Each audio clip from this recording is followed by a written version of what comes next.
Hello, welcome to Street Science Study with Street Science, where each week we unbox a new toy and we learn something about science together.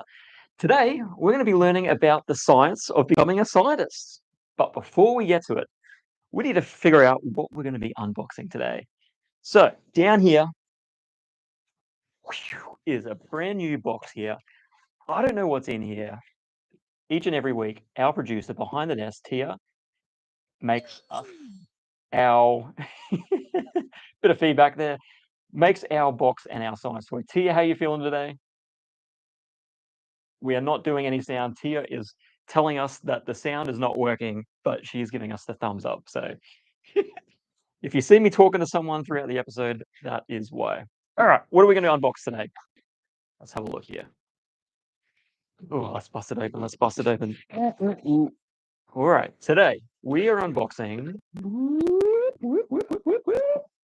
the Rubber Band Aircraft. Let's have a look here. What do we got? This looks like a toy that is going to use probably some elastic potential from the rubber band. I see our super fan Kylie has joined us. She did give us the heads up that she'd be able to join us. Hey, Kylie, how you doing? Great to be having you joining us for the entire episode. How you feeling?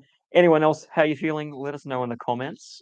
We've been pretty busy here at Street Science, getting some cool stuff happening. We can't tell you what it is. You'll have to wait and find out. But all right, so these are the bits that we have today. Reading what the experiment is telling us about. It says the elastic potential energy is going to use kinetic energy.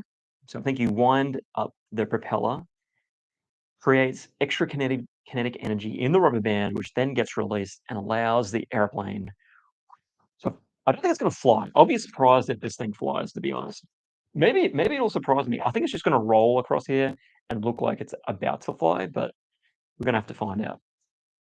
What do you think, Tia? Yay or nay? Maybe. Thumbs up, thumbs down? Maybe? Maybe. All right, let's bust all these things out. All right, so I mentioned today we're going to be talking about the science of becoming a scientist. And our super fan Kylie gave us that idea. She wanted to know what made me become a scientist and how do you actually even become a scientist? So I thought maybe we could dive into that while we do this build. Interesting, it looks like maybe you get a little human person that you can start building as well. That looks pretty cool. I see Tia's trying to give me a message. I can't quite see what it says in detail, so she'll give me the heads up. Here we go. And so numbers 112233 or 1823. We're trying to hack the computer here. Our computer had a little bit of tech issues. Our computer has gone down. 182307. That is not my passcode to my computer, so don't steal my computer. Seriously. All right. I'm changing my passcode after this, so don't even think about it. I'm looking at everyone who's watching right now, including you, Kylie. I just gave my. I didn't get the memo, so I'll just put my whole computer password out. That's all good. All right, cool. So here we go. Let's build a little bit. Okay. So it wants me to take this bit, install the cab section on the base, which I think are these bits, question mark.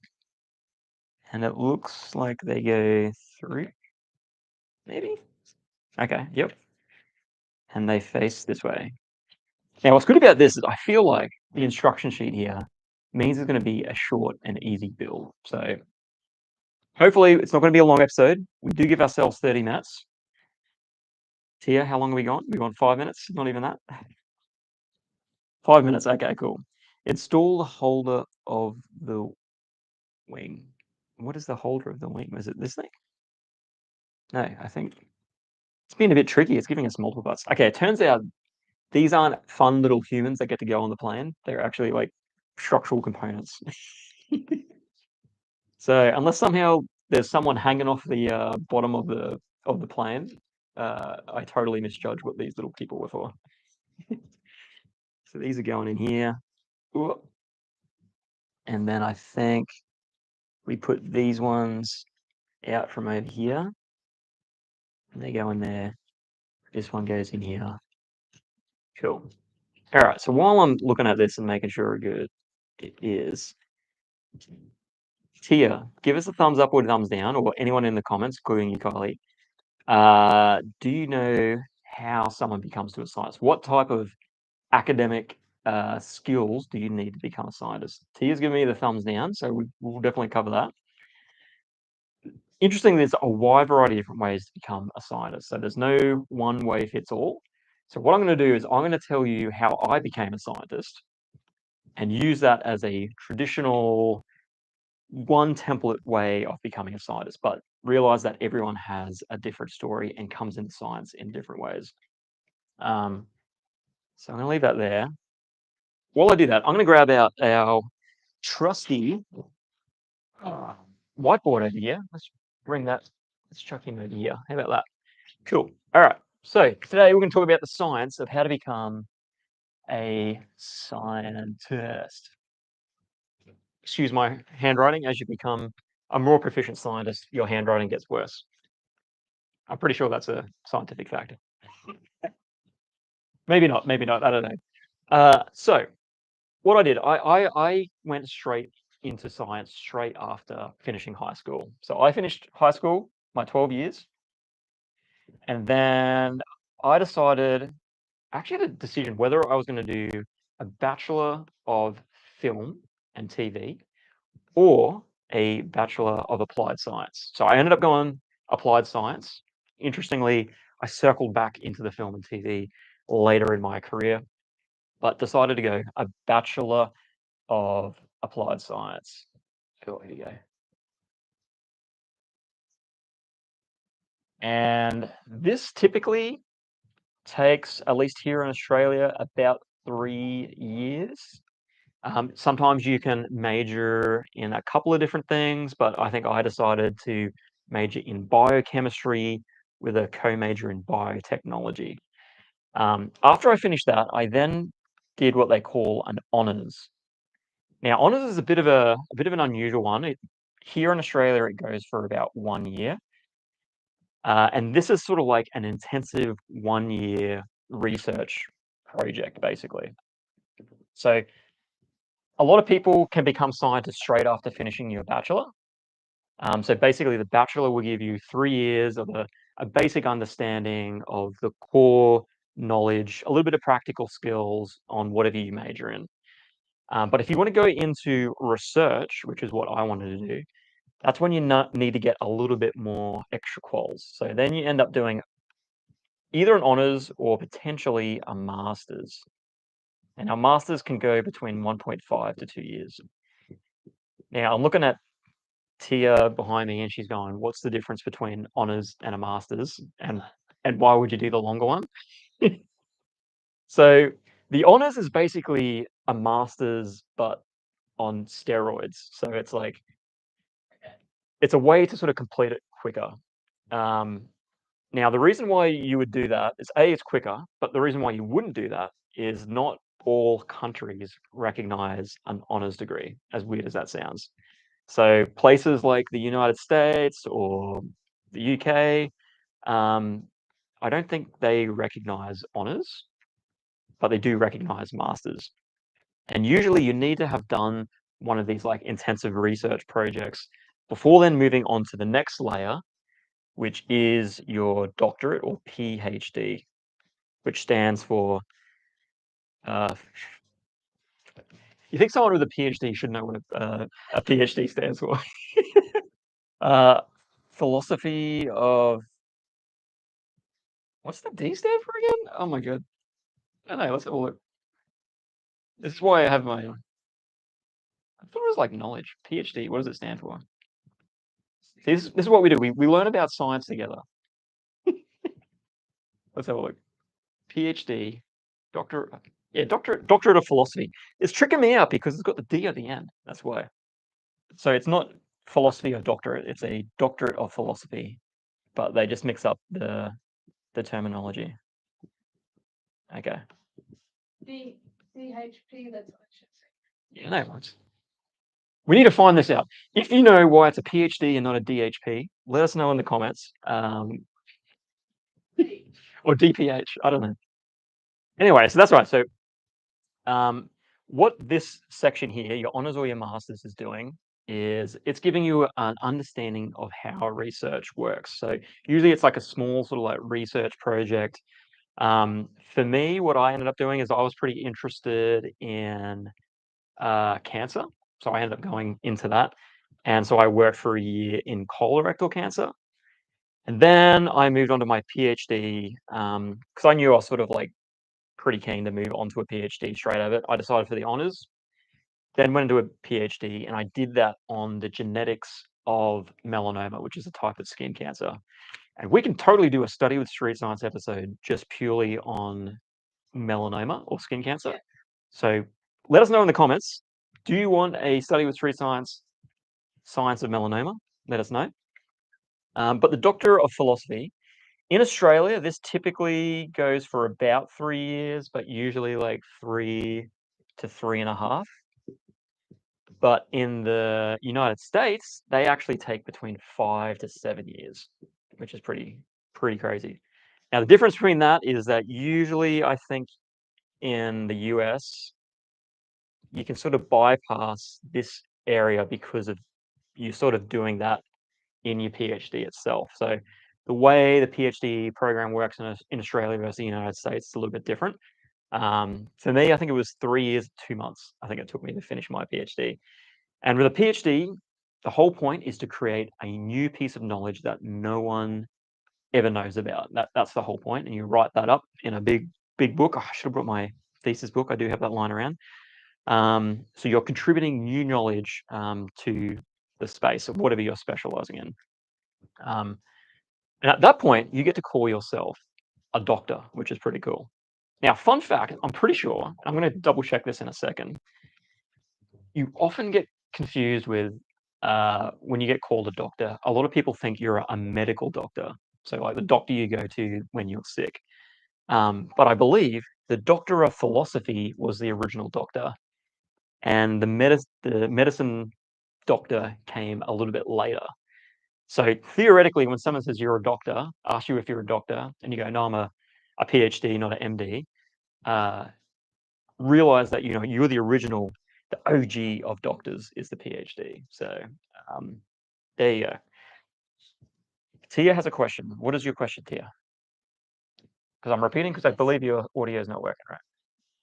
Am I working now? Oh my gosh, I'm working. Oh, okay, Tia's working now. I'm We're back. working now. Tia's back. My Tia's back. question is basically with this field, and when you say you have to provide knowledge that technically doesn't exist, is there PhDs out there that start their PhD but they basically have nothing new to offer?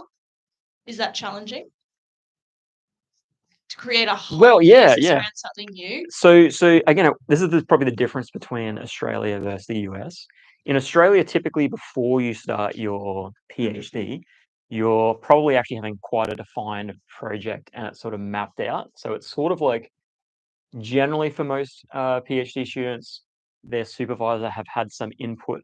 So their mentor has had some input in creating a bit of a structure of like, if you do this overall, there should be something new that will come out at the end of it. And then it's up to you to sort of execute that and complete it and then take it in whatever direction it takes. But how do they know it's an original thing though? How do they truly know that this is new knowledge that hasn't been found before? That's a good point. And theoretically, you don't know.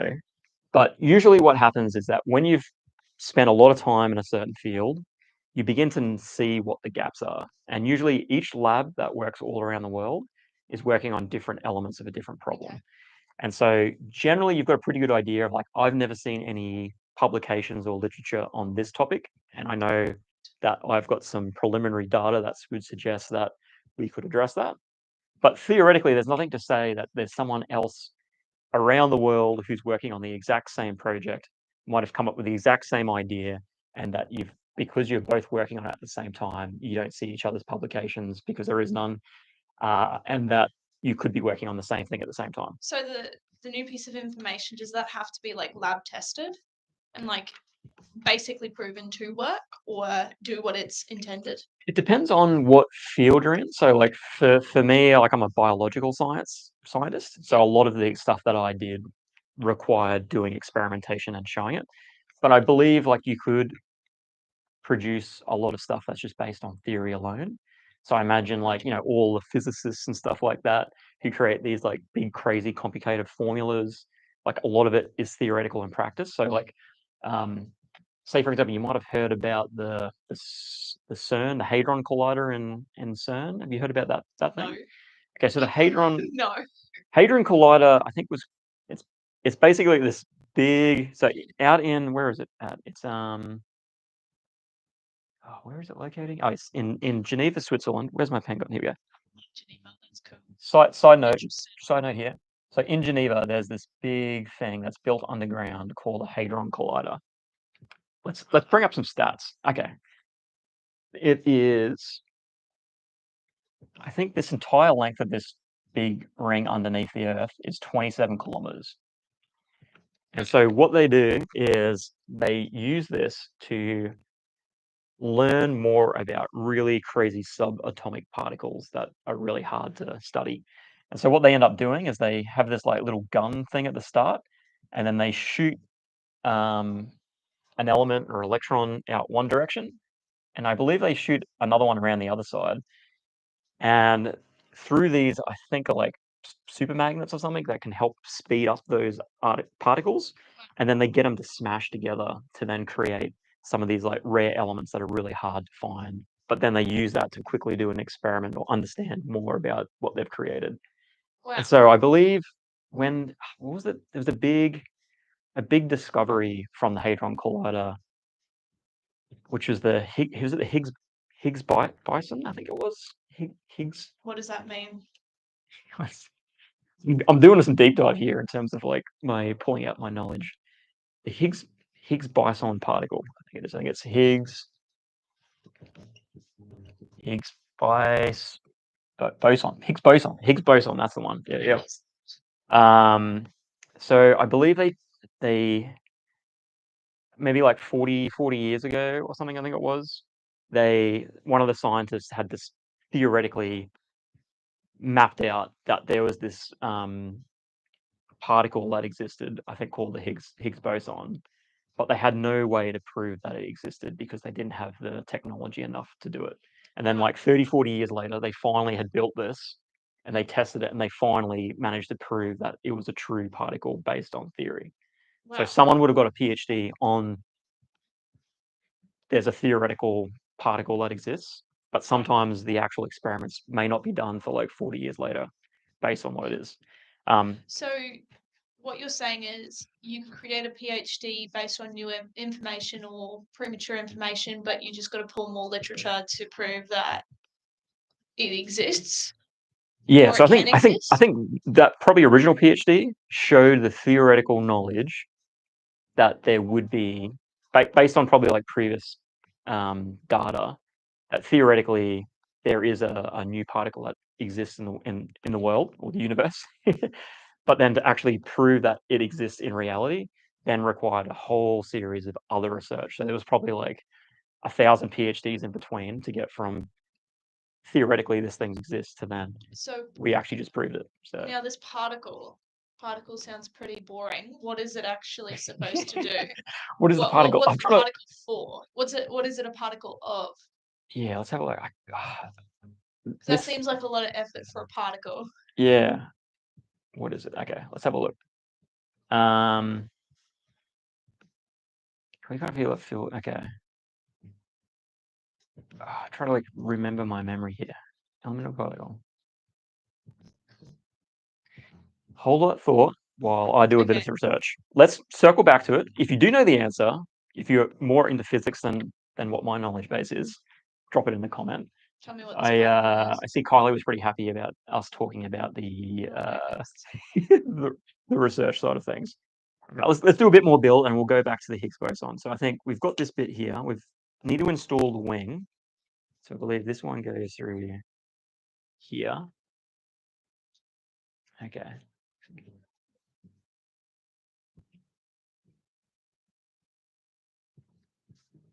Okay, let's chuck that in there. Yep. So I think that's good. Then we need to install the tail propeller holder and the propeller. How are we doing for time, by the way? You've got technically 10 minutes 10 left. minutes. Okay, cool. I think we can do this. All right, so I'm building those ones out. Doesn't say anything about putting the wheels on, but I presume they're just going to go on with this one, probably through here. Oh, where's the other one going? Okay, there's a tail missing here. So the tail looks like, okay, this bit needs to go on somewhere. This must be the, okay, so this goes in maybe that way. I'm going to put this in here. Okay, so going back to the Higgs boson while I figure this bit out. It's a fundamental particle associated with the Higgs field, a field that gives mass to other fundamental particles such as electrons and quarks. A particle's mass determines how much it resists changing its speed or position when it encounters a force. It was initially proposed by Peter Higgs and Francois Englert and 4 other theorists to explain why certain particles have mass. So I think, It's pretty important then. yeah. Sounds like a big deal. So that was proposed in 1964. Wow. And then in 2012, Wow. using the Large Hadron Collider was when it was proven. And then that led to the 2013 Nobel Prize in Physics, awarded to Higgs and Elworth. So there we go. Jeez.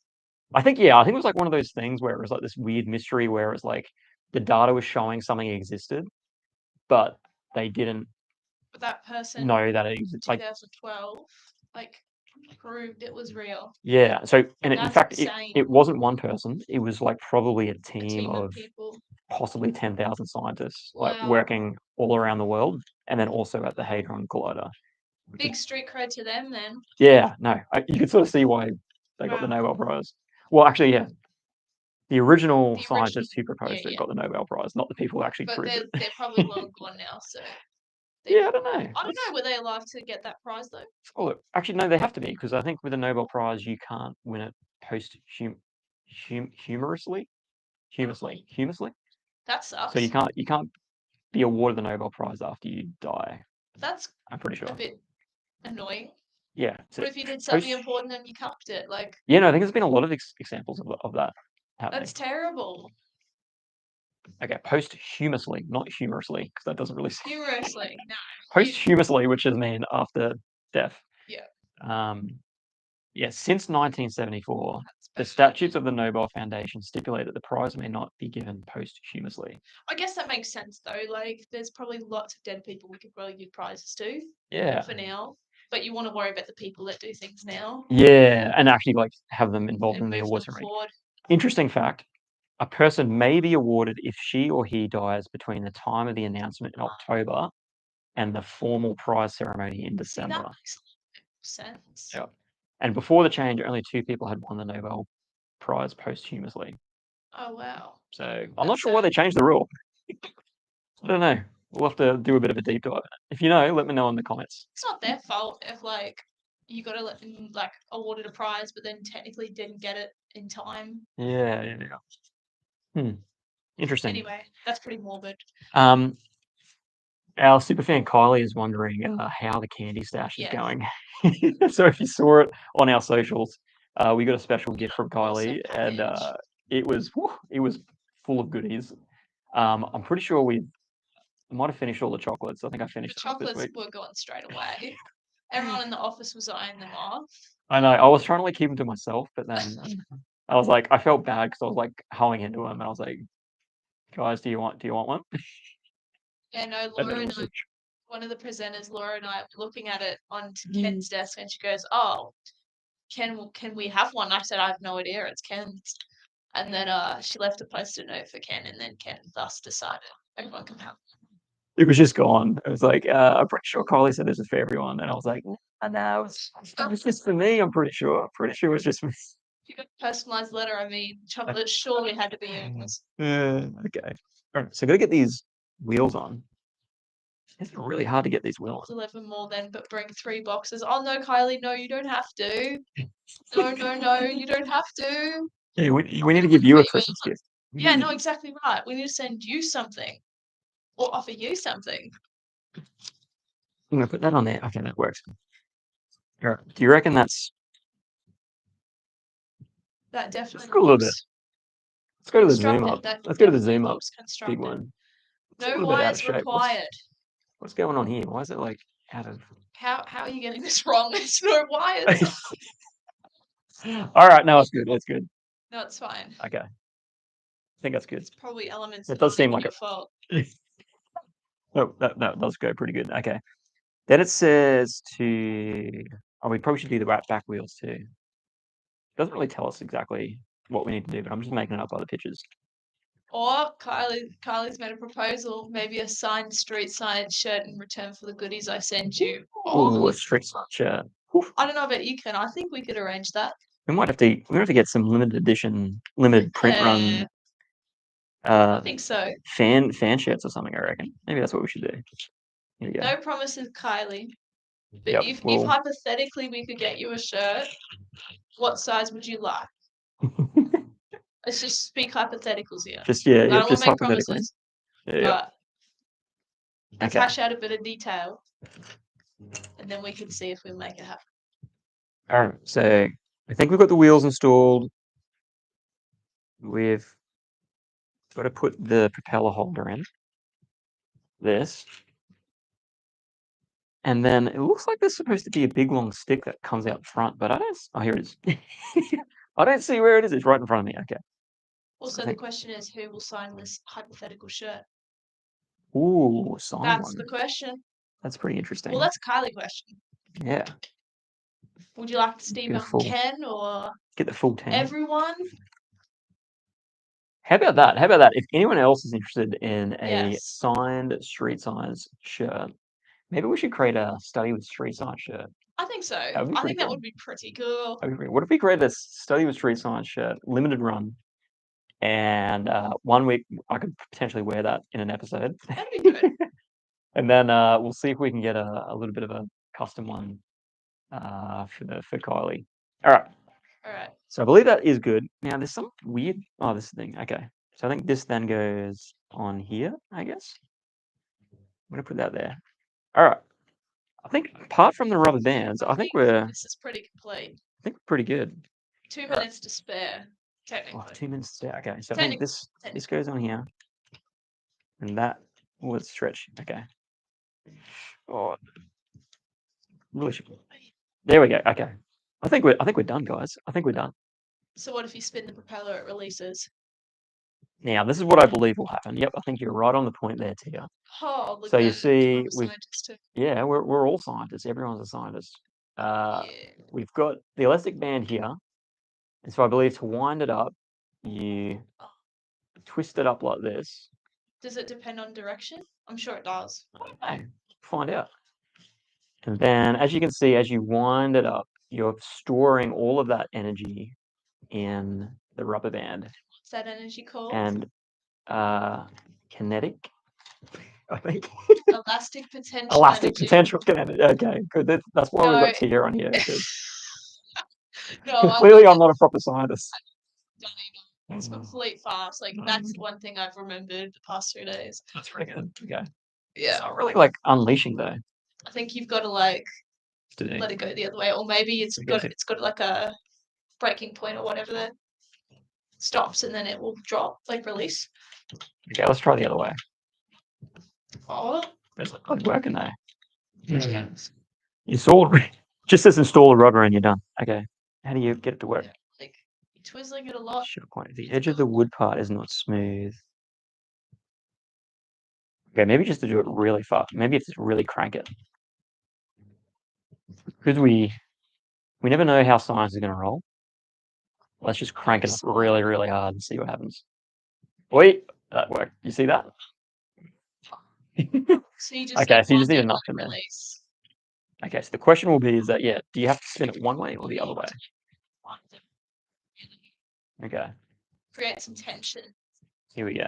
All right, I think it's working on the fact that it runs out of elastic elastic. potential and then it sort of hits its breaking point.